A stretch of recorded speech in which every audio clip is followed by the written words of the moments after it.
Chapitre 12. Je prends des vacances sans fin. Je me suis réveillée avec la sensation de brûler encore.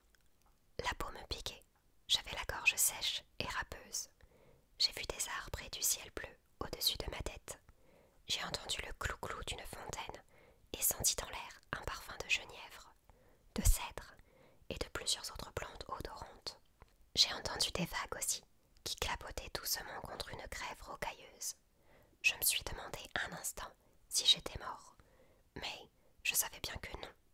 Je m'étais rendue au pays des morts, et il n'y avait pas de ciel bleu. J'ai essayé de me redresser. Mes muscles étaient tout mous, comme s'ils fondaient.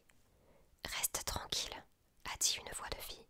« Tu es encore trop faible pour te lever. » Elle a posé un tissu frais sur mon front.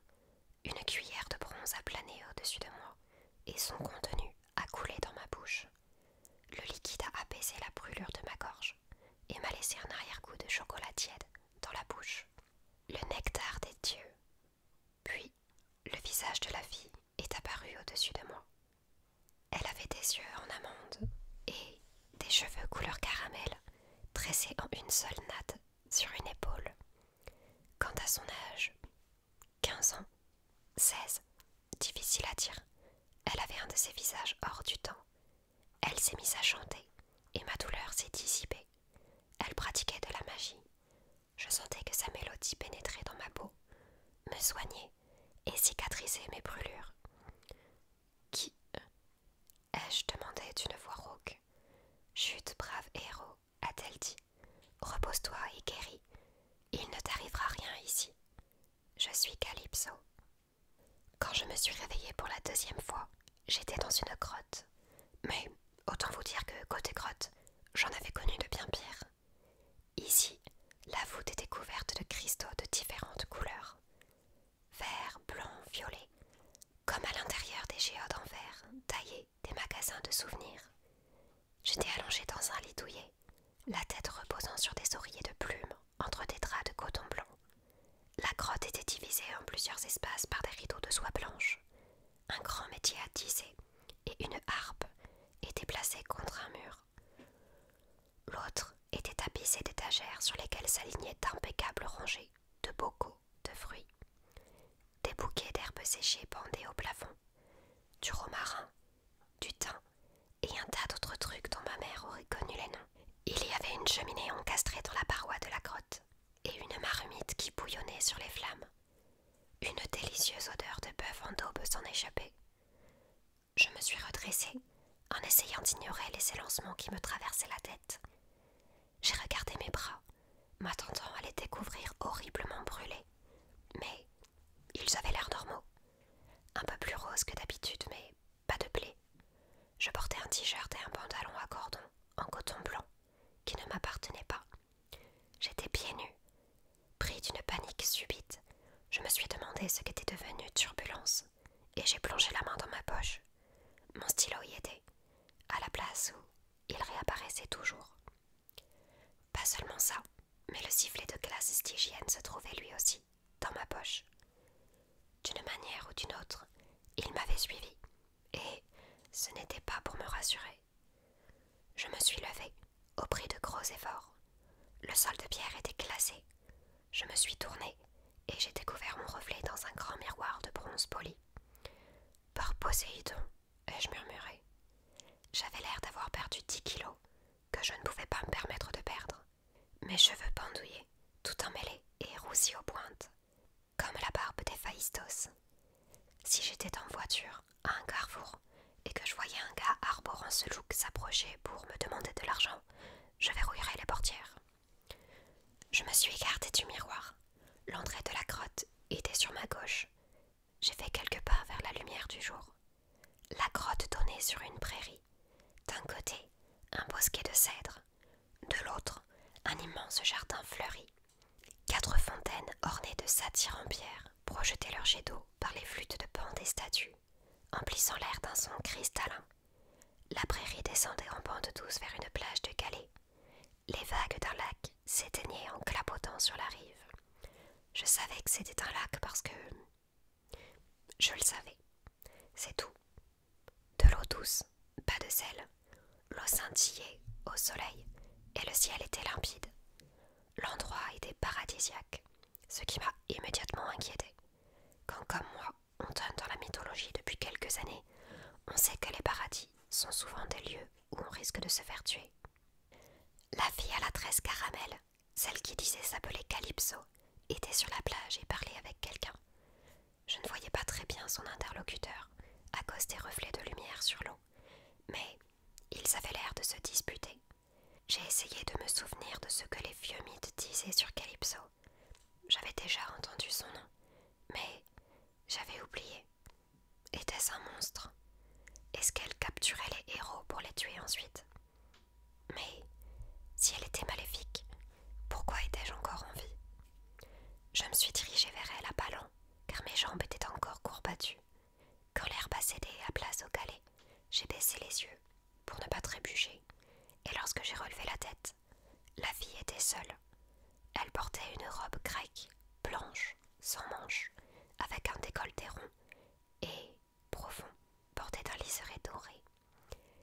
Elle s'est passé la main sur les yeux, comme si elle venait de pleurer. « Tiens » a-t-elle dit en s'efforçant de sourire. Le dormeur se réveille enfin. « À qui parlais-tu » ai-je dit d'une voix de grenouille qui sort du micro-ondes. « Oh, juste un messager. Comment te sens-tu » Je suis restée combien de temps dans les vapes? Le temps, a répondu Calypso d'un ton songeur. C'est quelque chose de difficile à mesurer ici. Honnêtement, je ne sais pas, Percy. Tu connais mon nom. Tu parles en dormant. J'ai rougi. Ouais, ai-je bafouillé? On me l'a déjà dit. Ouais. C'est qui? Annabeth. Oh, une amie. On était ensemble quand... une seconde. Comment suis-je arrivée ici? Où suis-je? Calypso a tendu la main et passé les doigts entre mes cheveux emmêlés. J'ai fait un bond en arrière. Excuse-moi, m'a-t-elle dit. J'ai pris l'habitude de m'occuper de toi. C'est tout. Quant à comment tu es arrivé ici, tu es tombé du ciel. Tu as atterri dans l'eau, juste à cet endroit. Elle a tendu la main vers le bout de la plage. Je ne sais pas comment tu as survécu. On aurait dit que l'eau amortissait l'impact de ta chute.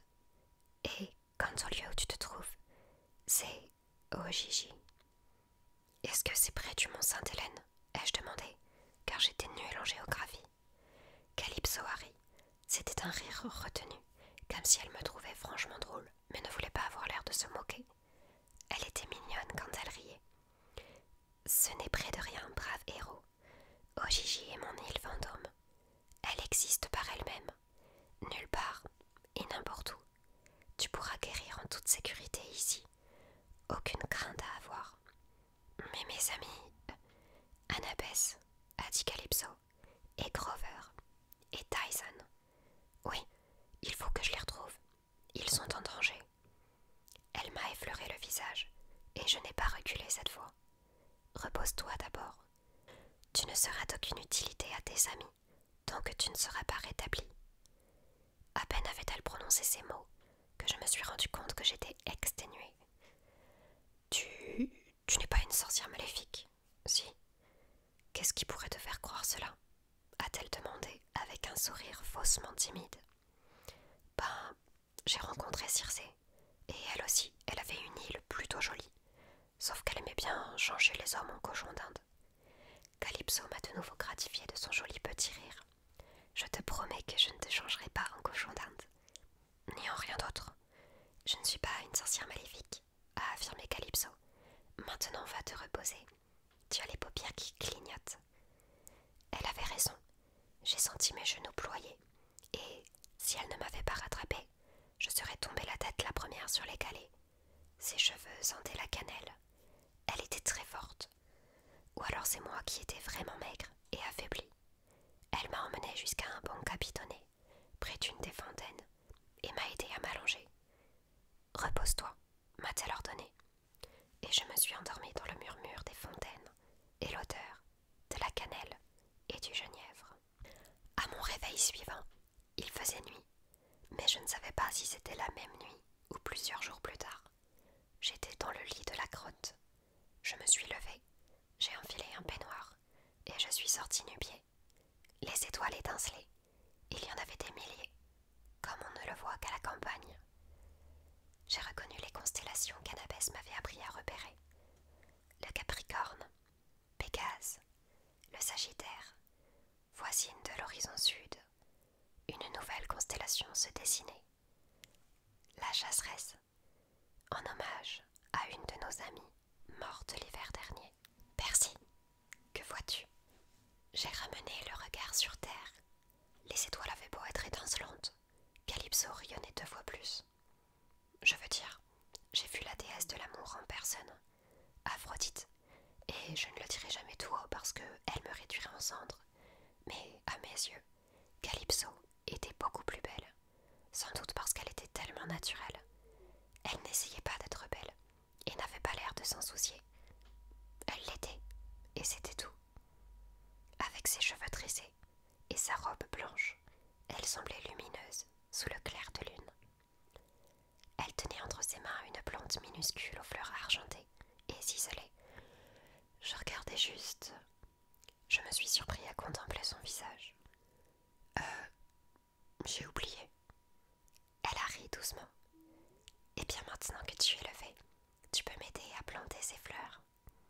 Elle m'a tendu une plante avec une motte de terre pleine de racines. Quand je l'ai prise, les fleurs en lui, Calypso a ramassé sa bêche de jardinier et m'a emmenée à la lisière du jardin où elle s'est mise à creuser. C'est de la dentelle de lune, m'a-t-elle expliqué. On ne peut la planter que de nuit. J'ai regardé la lueur argentée qui courait sur la corolle des fleurs. À quoi ça sert? Ai-je demandé. À quoi ça sert? A repris Calypso d'un ton songeur. À rien de spécial en fait. Elle pousse, vit, donne de la lumière et de la beauté. N'est-ce pas suffisant? Si, sans doute. Elle m'a retiré la plante des mains et nos doigts se sont effleurés. Les siens étaient tièdes. Calypso a planté la dentelle de lune et reculé d'un pas pour jauger son travail. J'adore mon jardin, a-t-elle dit.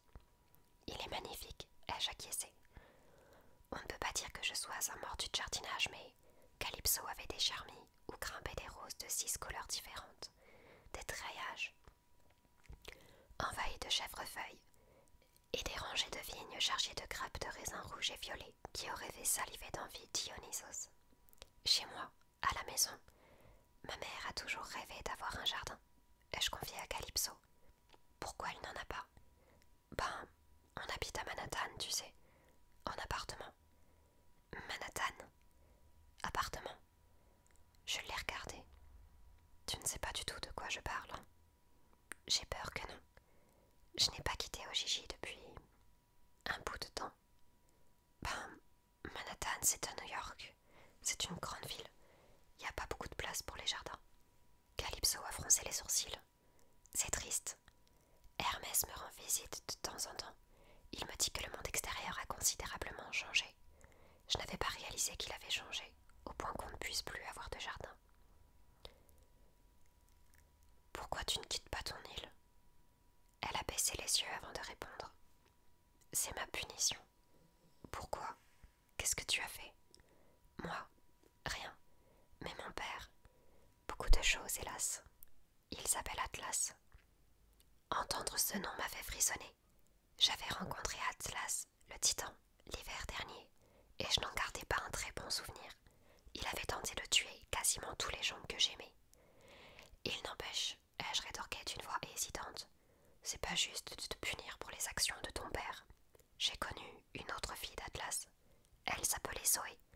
C'est une des personnes les plus courageuses que j'ai jamais rencontrées. Calypso m'a examiné longuement, d'un regard triste et scrutateur. Qu'est-ce qu'il y a? Ai-je demandé. As-tu retrouvé tes forces, mon brave héros? Crois-tu que tu seras bientôt prêt à repartir? Quoi? Je ne sais pas. J'ai remué les jambes. Elles étaient encore raides, et je commençais déjà à avoir le tournis pour être resté si longtemps debout. Tu veux que je m'en aille? Sa voix s'est brisée. À demain matin. Dors bien. Elle est repartie en courant vers la plage. J'étais trop déconcentrée pour faire autre chose. que la regarder s'éloigner dans la nuit. Je ne pourrais pas dire combien de temps s'est écoulé au juste. Comme l'avait signalé Calypso, le temps était difficile à mesurer sur cette île. Je savais que je devais partir. Dans le meilleur des cas, mes amis s'inquiétaient. Dans le pire des scénarios, ils étaient en danger. J'ignorais même si Annabeth avait pu s'échapper du volcan. À plusieurs reprises, j'ai tenté d'activer mon lien d'empathie avec Grover, mais je n'arrivais jamais à établir le contact. Il m'était insupportable de ne pas savoir s'ils allaient bien. D'un autre côté, j'étais encore vraiment faible. Je ne tenais pas sur mes jambes plus de quelques heures d'affilée. Ce que j'avais fait au Mont Sainte-Hélène m'avait vidé de mes forces, épuisé comme jamais je ne l'avais été de ma vie. Je n'avais pas du tout le sentiment d'être prisonnier. Je me souvenais de l'hôtel Casino du Lotus à Las Vegas, où j'avais été happé dans un univers de jeux tellement fascinant que j'en avais presque oublié tout ce qui comptait pour moi. Mais l'île d'Ojiji n'avait rien à voir. Je pensais sans cesse à Annabeth, Grover et Tyson. Je n'avais pas du tout oublié pourquoi je devais partir. C'était juste que je n'y arrivais pas. Et puis, il y avait Calypso. Elle ne parlait jamais beaucoup d'elle, mais cela me donnait envie d'en savoir plus à son sujet. Je m'asseyais dans l'herbe et je sirotais du nectar en essayant d'observer les fleurs, les nuages, les jeux de lumière sur l'eau. Mais, en réalité, je regardais les gestes de Calypso, au travail, sa façon de repousser ses cheveux sur son épaule, la petite mèche qui tombait devant ses yeux quand elle se penchait pour pêcher dans le jardin. Parfois, elle tendait la main et des oiseaux quittaient les arbres des bois pour venir se percher sur son bras. Des loris, des perroquets, des colombes. Elle leur disait bonjour, prenait de leurs nouvelles, leur demandait comment ça allait au nid. Ils gazouillaient quelques instants, puis repartaient joyeusement, à tire-d'aile. Les yeux de Calypso brillaient. Elle se tournait alors vers moi, et on échangeait un sourire. Mais presque immédiatement, une ombre de tristesse voilait son visage et elle se détournait. Je n'arrivais pas à comprendre ce qui la tracassait. Un soir, on dînait tous les deux sur la plage. Des domestiques invisibles avaient dressé la table. Ragoût de viande et jus de pomme frais. Si ça ne vous paraît pas super appétissant, c'est parce que vous n'y avez pas goûté. Au début de mon séjour sur l'île, je n'avais même pas remarqué les domestiques invisibles. Mais au bout d'un moment, je me suis rendu compte que les lits se faisaient tout seuls, que les repas apparaissaient tout près, que des mains discrètes lavaient et pliaient mes vêtements. Nous étions à table, Calypso et moi, et elle était ravissante à la lumière des bougies. Je lui parlais de New York et de la colonie des Sans-Mêlés, et puis je lui ai raconté la fois où Grover a croqué une pomme, alors qu'on était en train de jouer à la balle avec. Elle a ri, montrant son sourire sublime, et nos regards se sont croisés. D'un coup, elle a baissé la tête. Ça recommence, ai-je dit. Quoi donc? Tu te fermes tout le temps, comme si tu ne voulais pas te laisser aller et t'amuser. Calypso a gardé les yeux rivés sur son verre de jus de pomme. Je te l'ai dit, Percy. Je suis punie. Maudite, si tu veux. Comment? Explique-moi, je peux t'aider. Ne dis pas ça. S'il te plaît, ne dis pas ça. Dis-moi quelle est ta punition. Elle a couvert son bol de ragoût à demi mangé d'une serviette, et aussitôt, un domestique invisible l'a emporté. Percy, cette île, oh Gigi, c'est chez moi. C'est là que je suis née. Mais c'est aussi ma prison. Je suis en résidence surveillée, disons. Je ne visiterai jamais ton Manhattan, ni aucun autre lieu. Je suis seule sur mon île. Parce que ton père est Atlas. Elle a hoché la tête avant d'ajouter. Les dieux ne font pas confiance à leurs ennemis. Et ils ont raison. Je ne devrais pas me plaindre. Il y a des prisons qui sont bien moins belles que la mienne. Mais ce n'est pas juste, ai-je dit. Cette autre fille d'Atlas que je connaissais, Soenai Jade, elle s'est battue contre lui, et elle n'a pas été emprisonnée. Mais Percy, a dit doucement Calypso, j'étais de son côté pendant la première guerre. C'est mon père. Quoi? Mais les titans sont maléfiques. Vraiment. Tous. Tout le temps. Calypso a pincé les lèvres. chose, Percy. Je n'ai aucune envie de me disputer avec toi. Mais tu soutiens les dieux parce qu'ils sont bons ou parce que c'est ta famille? Je n'ai pas répondu. Il y avait du vrai dans ce qu'elle disait. L'année dernière, alors qu'on venait de sauver l'Olympe, Annabeth et moi, les dieux avaient tenu un débat pour décider s'ils allaient me tuer ou non. Ce n'est pas ce que j'appelle une marque de bonté. Je crois que je les soutenais parce que Poséidon est mon père. J'ai peut-être eu tort pendant la guerre, a repris Calypso. Et pour être honnête, les dieux me traitent bien. Ils me rendent visite de temps en temps. Ils m'apportent des nouvelles du monde extérieur. Mais ils peuvent repartir. Moi non. Tu n'as pas d'amis. Je veux dire, il n'y aurait pas quelqu'un qui aimerait vivre ici avec toi. C'est beau ici. Une larme a coulé sur sa joue. Je m'étais promis de ne pas t'en parler, mais... Un grondement qui semblait provenir du lac l'a brusquement interrompu. Une lueur a éclairé l'horizon. Elle s'est faite de plus en plus vive, jusqu'au moment où j'ai pu distinguer une colonne de feu qui se déplaçait à la surface de l'eau et venait droit sur nous. « Qu'est-ce que c'est que ça ?» me suis-je écrié en saisissant Turbulence. « Une visite », a soupiré Calypso. Lorsque la colonne de feu est arrivée sur la plage, Calypso s'est levé et s'est incliné avec révérence. Les flammes se sont dissipées. Devant nous se tenait un homme en combinaison grise, une jambe appareillée, la barbe et les cheveux embrasés. « Seigneur Héphaïstos, » a dit Calypso, « c'est un honneur rare. » Le dieu du feu a poussé un grognement. « Calypso, toujours aussi belle, tu voudras bien nous excuser, ma chère, j'ai besoin de parler à notre ami Percy Jackson. » Héphaïstos s'est assis maladroitement à la table et il a commandé un Pepsi. Le domestique invisible a apporté une canette qu'il a ouverte trop brusquement et un jet de soda a aspergé la combinaison de travail du dieu. Héphaïstos a rugi, craché quelques jurons et envoyé balader la canette. « Ces imbéciles de domestiques, a-t-il grommelé. De bons automates, voilà ce qu'il lui faut. Ils ne font jamais de bêtises. » Héphaïstos, qu'est-ce qui se passe? Ai-je demandé. Annabeth, elle va bien. C'est une fille pleine de ressources. Elle a retrouvé son chemin, puis elle m'a tout raconté.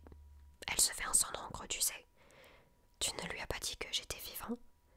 Ce n'est pas à moi de le dire. Tout le monde te croit mort.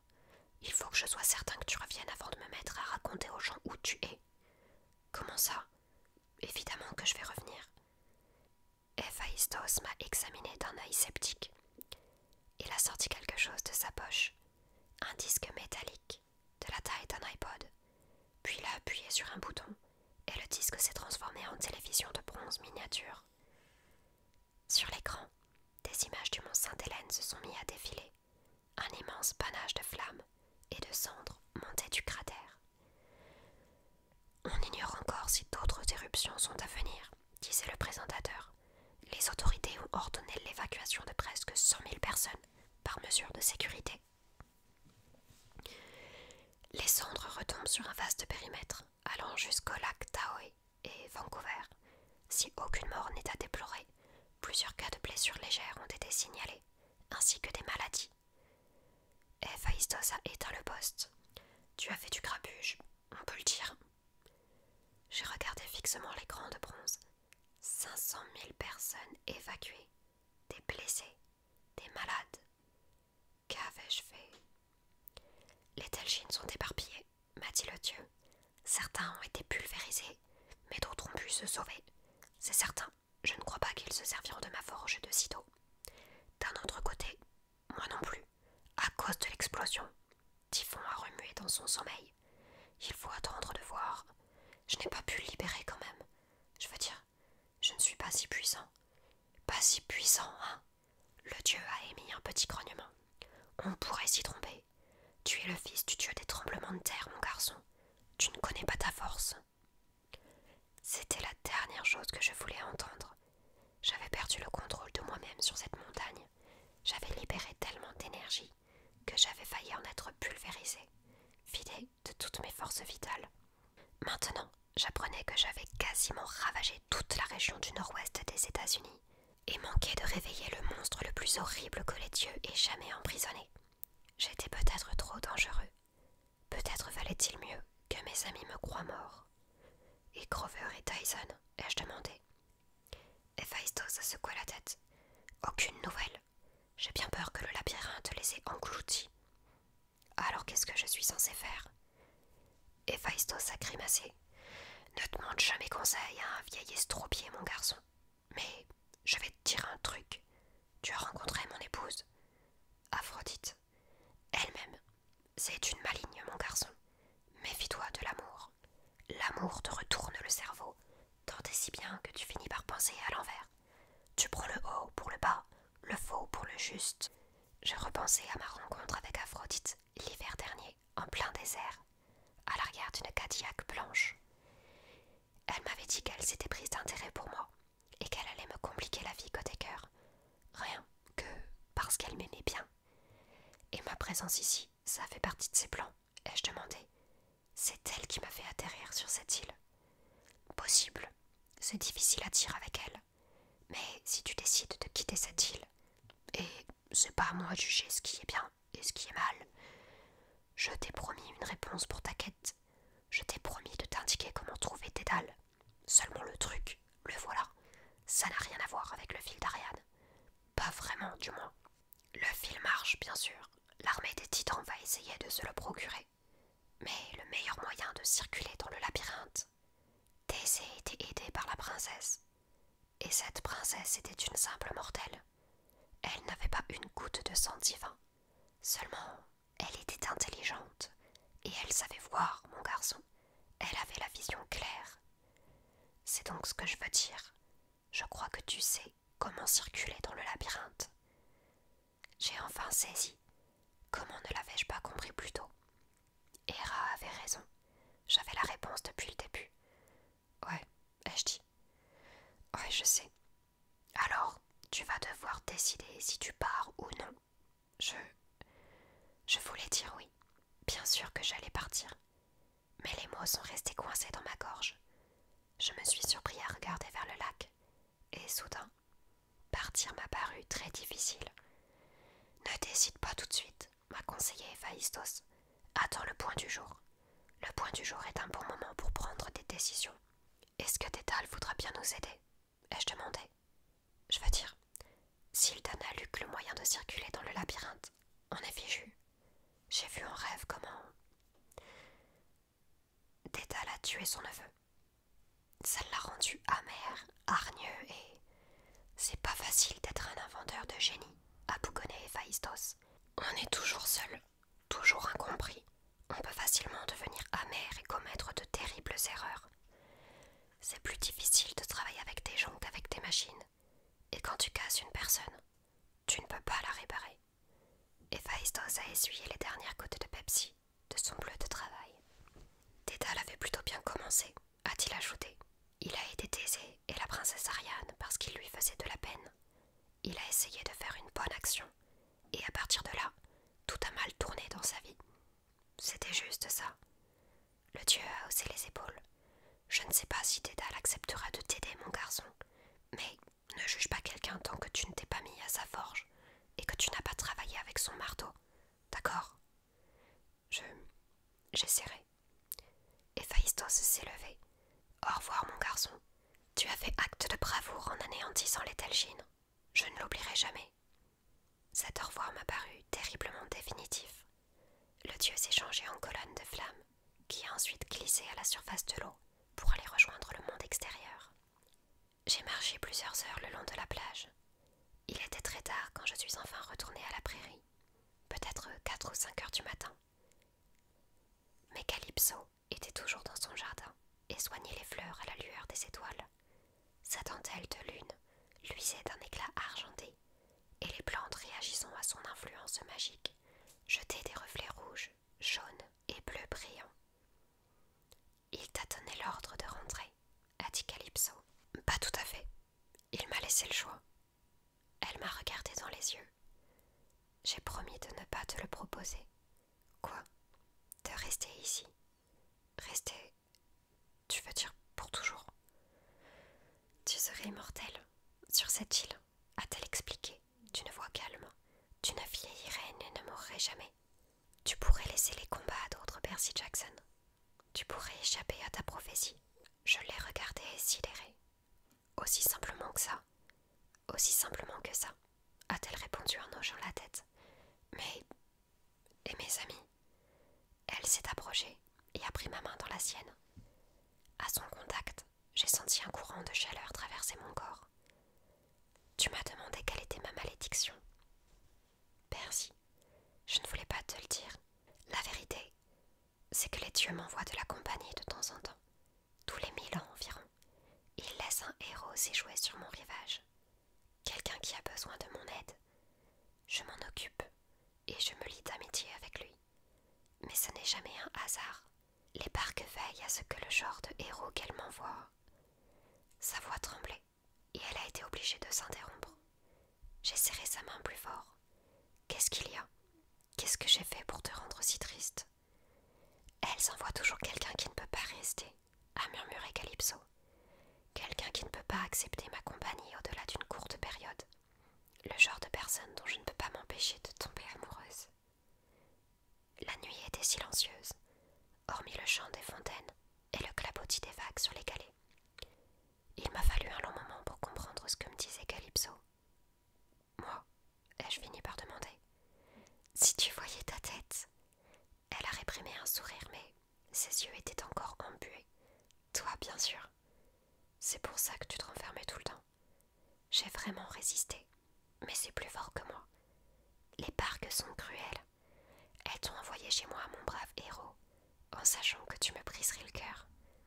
Mais je suis juste... Je veux dire, je suis moi. C'est tout. C'est suffisant. Je m'étais dit que je ne te parlerais même pas de tout ça, que je te laisserais repartir sans te proposer de rester. Mais je ne peux pas. J'imagine que les parcs le savaient aussi. Tu pourrais rester avec moi, Percy. C'est la seule façon dont tu pourrais m'aider, en fait. J'ai contemplé l'horizon. Les premières lueurs roses de l'aurore teintaient le ciel. Je pouvais rester ici éternellement, disparaître de la surface de la terre. Je pouvais vivre avec Calypso, entouré de domestiques invisibles pourvoyant à tous mes besoins. On ferait pousser des fleurs dans les jardins, on parlerait aux oiseaux, et on se promènerait sur la plage, sous le ciel d'un bleu limpide. Pas de guerre, pas de prophétie, je n'aurais plus à choisir mon camp. Je ne peux pas, lui ai-je dit. Elle a baissé tristement les yeux. Je ne voudrais jamais te faire de peine, ai-je repris. Mais mes amis ont besoin de moi. Je sais maintenant comment les aider. Il faut que j'y retourne. Elle accueillit une fleur dans son jardin, un brin de dentelle de lune argentée. L'éclat de la corolle s'est éteint à la lumière du soleil qui se levait. Le point du jour est un bon moment pour prendre des décisions, avait dit Héphaïstos. Calypso a glissé la fleur dans la poche de mon t-shirt. Elle s'est hissée sur la pointe des pieds et m'a embrassé sur le front, comme pour une bénédiction. Alors viens sur le rivage, mon héros, et nous te ferons partir. C'était un radeau en rondin, carré, de 3 mètres sur 3, avec un poteau en guise de mât et une seule voile en lin, toute simple. Il ne m'avait pas l'air en état de naviguer, que ce soit sur la mer ou sur un lac. Ce radeau te conduira à n'importe quel endroit de ton choix, a promis Calypso. Tu ne risques rien. J'ai pris sa main, mais elle l'a retirée doucement de la mienne. Je pourrais peut-être te rendre visite, ai-je dit. Elle a secoué la tête. Aucun homme ne retrouve jamais Gigi. Une seconde fois, Percy. Lorsque tu partiras, je ne te reverrai plus jamais. Mais va-t'en s'il te plaît, m'a-t-elle dit d'une voix qui se brisait. Les parcs sont cruels, Percy. Ne m'oublie pas, c'est tout. L'ombre de son ancien sourire s'est alors dessinée sur ses lèvres. Fais un jardin pour moi à Manhattan, d'accord? Promis. Je suis montée sur le radeau. Aussitôt, il s'est éloigné du rivage. Alors que l'esquive m'emmenait au large, j'ai compris combien les parcs étaient cruels. Elles envoyaient à Calypso quelqu'un qu'elle ne pouvait pas s'empêcher d'aimer. Mais ça marchait dans les deux sens. Toute ma vie, je penserai à elle. Elle resterait pour toujours mon grand point d'interrogation.